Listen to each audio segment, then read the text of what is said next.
mimi, I, wewe, you, yeye, he kama ni wa kiume, yeye, she kama ni wa kike, sisi, we, yani sisi mimi na wewe, tunasema we, wao, they, yani tunazungumzia watu wengine, maybe wanakula, they are eating. Mwanaume, a man. Mwanamke, a woman. Mtoto, huyu ni mmoja, a child. Lakini wakiwa wengi, basi tunasema children. Rafiki, a friend.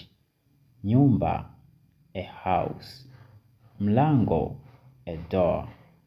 Dirisha, tuambie kwenye comment hapo, tunasemaje dirisha kwa Kiingereza, au tunahitaji dirisha kwa Kiingereza. Pia wale ambao wanahitaji darasa binafsi kupitia WhatsApp, yani kupata masomo ya mwanzo kama wewe ndio kwanza unaanza kujifunza lugha ya Kiingereza, huwa pia natoa darasa binafsi kwa mtu mmoja mmoja kupitia WhatsApp.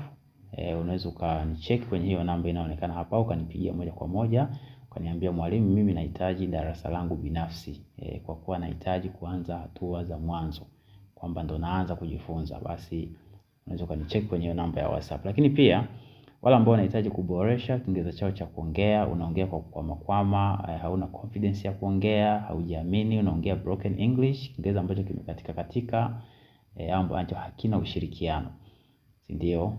Unasumbuliwa na tenses, unasumbuliwa na vitu vingi wakati unazungumza unasahau. Basi huwa na madarasa ya Zoom ambayo huwa tunafanya practice au mazoezi ya kuzungumza Kiingereza kila siku, ambayo yanafanyika kila siku saa 5 asubuhi mpaka saa 7 mchana. Lakini pia kuna darasa jingine la saa 3 usiku mpaka saa 5 usiku. Kwa hiyo utachagua ni muda gani ambao wewe unahisi utakuwa unahitaji hayo mazoezi ya kuzungumza lugha ya Kiingereza. Na kuhakikishia ndani ya miezi 3 utazungumza Kiingereza ambacho kimenyooka. Kama wewe ulikuwa unaongea broken, ulikuwa unaongea haujiamini, ulikuwa unasahau kile ukitaka kuongea, kuna maneno yanapotea yanakuja. So kupitia hayo mazoezi ya kuongea mara kwa mara utakuwa uko vizuri ndani ya huo muda. Unaweza kunipigia simu moja kwa moja kwenye namba yangu hii hapa, au kanicheki WhatsApp kaniambia kwamba mimi mwalimu, changamoto yangu ni hii, kwa hiyo nahitaji darasa la aina fulani.